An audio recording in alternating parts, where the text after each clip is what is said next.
un logique favori également, ce numéro 6. Je pensais qu'il serait un petit peu plus joué. Voilà, on a assez parlé. On retrouve tout ce beau monde en piste pour la 4e Lannéson.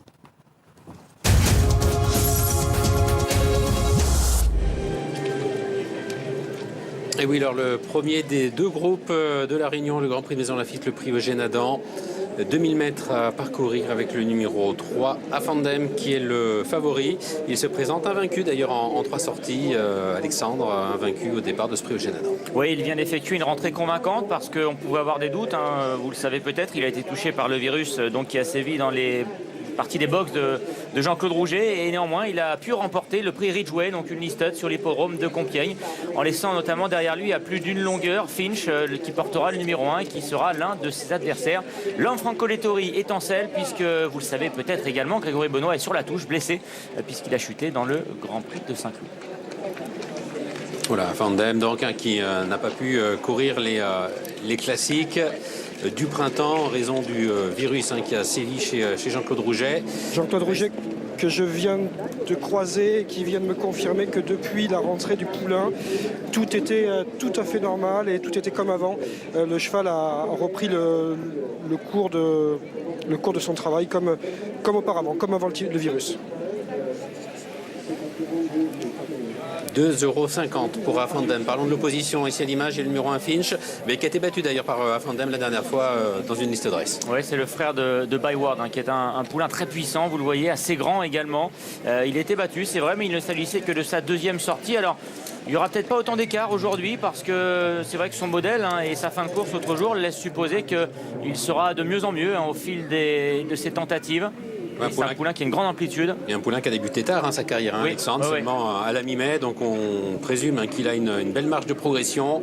Le frère de Byworld, même robe et du blanc, tout comme on avait Byworld, vainqueur de groupe 1 à l'époque, les Prince of Wales Stakes. Ici le numéro 6, Wolfango, qui lui aussi est invaincu en 2 sorties. C'est l'entraînement de Friedhead, il est à 6,80 €. Il reste sur une victoire extrêmement convaincante. Et c'était d'ailleurs sur ce parcours, dans le prix de Nanterre, une épreuve de niveau classe 1.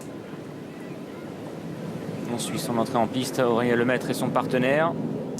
Tout comme Finch, lui aussi est un poulain tardif qui a débuté au début du mois de mai. Le cheval est bien posé ici au canter. Alors c'est Finch et le frère de Byward, Wolfango et le frère de Vadamos, 2 poulains très bien nés. Et Wolfango connaît le parcours qui nous intéresse puisqu'il s'y est imposé à la fin du mois de mai. Oui, il va battre un représentant d'André Fabre qui se nomme Aim True, qui comme lui avait débuté victorieusement, et il va s'imposer, je trouve, avec beaucoup de style. Alors j'étais ce jour-là à la Voltige et Frédiade m'avait dit après la course que c'est un poulain qu'il estimait beaucoup, et il se posait même des questions pour peut-être le supplémenter au départ de Jockey Club. Alors Jockey Club arrivait un petit peu vite pour ce poulain, mais signe quand même d'une grande estime de la part de son entourage. Alors attention à ce Wolfango qui pourrait être un adversaire redoutable pour le favori Affandem.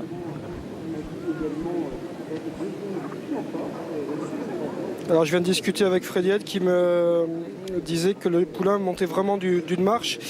Ce à quoi je lui ai répondu oui, mais c'était vraiment bien l'autre jour. Frédiette me disait oui, c'était bien l'autre jour, mais le lot n'était pas le même. Aujourd'hui on monte vraiment d'une marche. Le cheval va encore bien courir. Sachez qu'il est monté en condition depuis l'autre jour. Mais évidemment, tant qu'on n'a pas testé face à des chevaux comme ça, on ne peut pas trop savoir. Mais voilà, j'ai quand même senti que Frédiette était content de la préparation du cheval et que c'était le moment de tenter. Et Michael Desangles estime lui aussi de son côté, je présume que c'est le moment de tenter avec le numéro 2, Berdy Beck, qui vient de gagner 2 courses à Lyon-Parilly et à Maison Lafitte. Et tout comme Wolfango, lui aussi va tenter de passer d'une course de classe 1 à ce prix Eugène Adam, groupe 2. Ils sont quelques-uns dans ce cas de figure à prendre part à leur premier groupe. Et lui aussi a débuté assez tard, le 3 mai de cette année. Ce qui n'est pas le cas du 4, Phelps Win, en revanche, qui a déjà gagné groupe, qui a couru et gagné groupe le prix de Guiche. Et il n'a pas couru depuis, justement, il n'a pas couru depuis le 7 mai sur l'hippodrome de Chantilly, sur la distance de 1800 mètres. Alex Pantal nous a toujours parlé d'un poulain qui préférait le terrain souple. Aujourd'hui, le terrain est bon, donc forcément, c'est pas sa meilleure aptitude, mais le cheval est bien. Ce que craint surtout Alex Pantal, c'est la rentrée. Dans le scénario d'avant-course, on se rend compte que le terrain n'est pas forcément pour lui. Il court face à des chevaux en tous les cas, plus près, qui sont plus affûtés. Voilà le mot que je cherchais. Mais Alex Pantal redoute surtout la rentrée pour ce numéro 4, Phelps Win. Et peut-être un peu le terrain, non Un peu, mais la principale crainte est vraiment la rentrée. Parce que Phelps Win n'a pas participé au prix du Jockey Club dans lequel il aurait dû être supplémenté. Ouais. Alex Pantal l'a mis de côté. Et c'est donc son retour, plus revu depuis le 7 mai, sa victoire dans le prix de Guiche. Alors, il y a des Italiens dans le bas du tableau. Ah oui, alors que pensez? Justement, je voulais vous poser la Eh question. ben, écoutez, parce que- Back on Board, le numéro 7, a été surclassé par McMahon dans le derby italien. Et McMahon a montré ses limites vendredi soir dans le Grand Prix de Paris. Donc, il n'a fini que 8e. ouais, donc Ah, Back c'est on loin de Board, la lutte. sur la ligne de McMahon, j'y crois pas. Et puis l'autre Italien, le numéro 8, Amoreas. Il était même plus loin. Et dans il ce a derby. couru lui aussi le derby italien. Il a fini encore plus loin que Back on Board. Donc même raisonnement que pour le 7 Back on Board. Leur cote vous paraît logique? Oui. Très bien. Papier, il semble barré. Et puis Avilius, également le numéro 5, dont on n'a pas parlé. Entraînement d'André Fabre. Il a gagné le prix de Suresnes.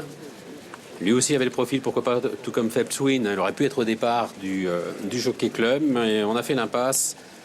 Et on a attendu ce prix Eugène Adam pour Avilius, le numéro 5. L'entraînement d'André Fabre, dont le nom apparaît au palmarès du prix Eugène Adam. Kazakh Agacan également qui a une belle réussite dans cette épreuve, vous le voyez, avec Daria en 2015, Bérir en 2012 et Shimran en 2010. Alors les 3 fois pour Alain de Roy-Dupré. Cette année, c'est Mickaël Lezangle qui présente un poulain pour la Kazakh Agacan avec le numéro 2 Berdy Beck. André Fabre l'a gagné 15 fois, le prix Eugène Adam dans sa carrière. Pas trop souvent là, ces dernières années, on a vu le tableau Alexandre, Oui, c'est moins bien, c'est vrai. mais 15 au total.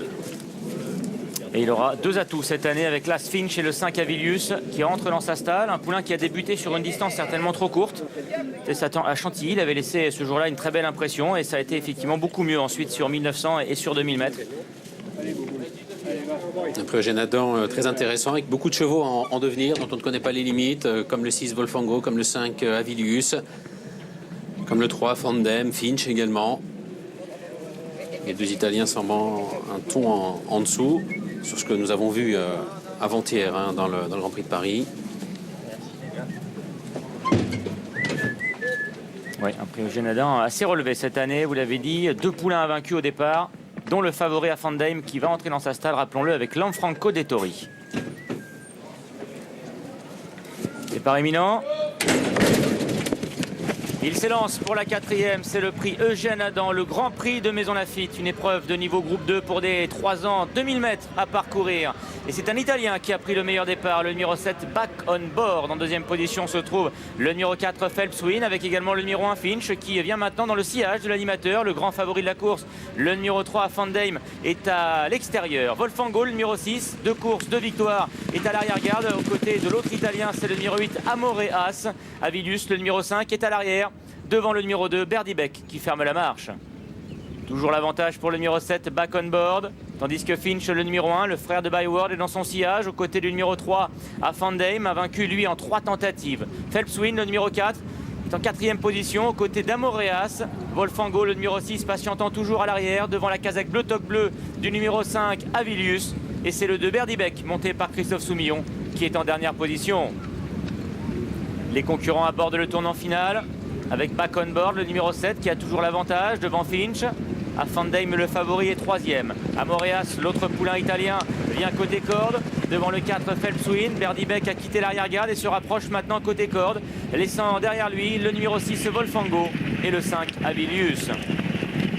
Accélération pour sortir du tournant final avec Back on Board, le numéro 7 qui a toujours le meilleur et qui attend les attaques.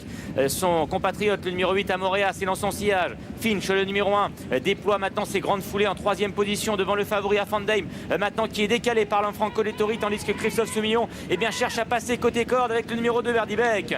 Back on Board, le numéro 7 qui est attaqué maintenant par là, ce Finch qui vient lui prendre l'avantage avec Fandheim qui est en 3e position devant Phelps Win, le numéro 4 maintenant qui est lancé, et Wolfango, le numéro 6 qui refait du terrain.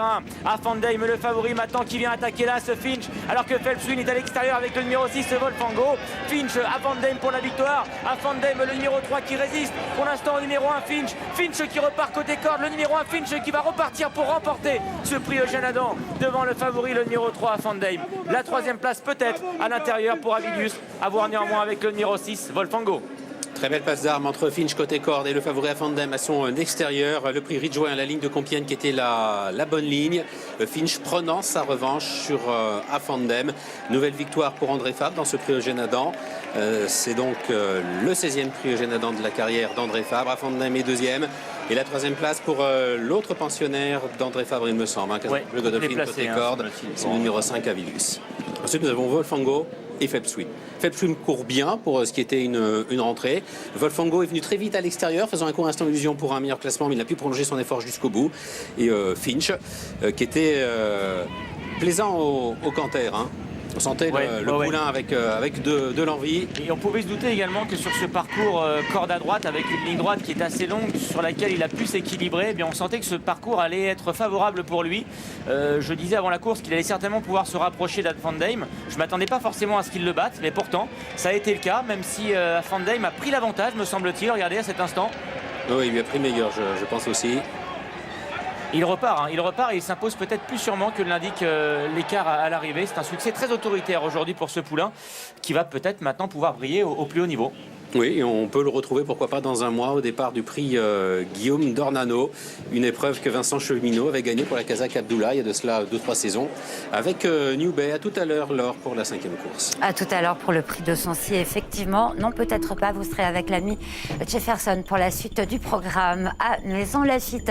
Vous notez cette arrivée provisoire, donc la victoire de Finch donc dans ce groupe 2. Allez, on se quitte un court instant, on retrouve Laurent Barbarin parce qu'on part à Saint-Malo. Retrouvez là aussi les galopeurs. À tout de suite.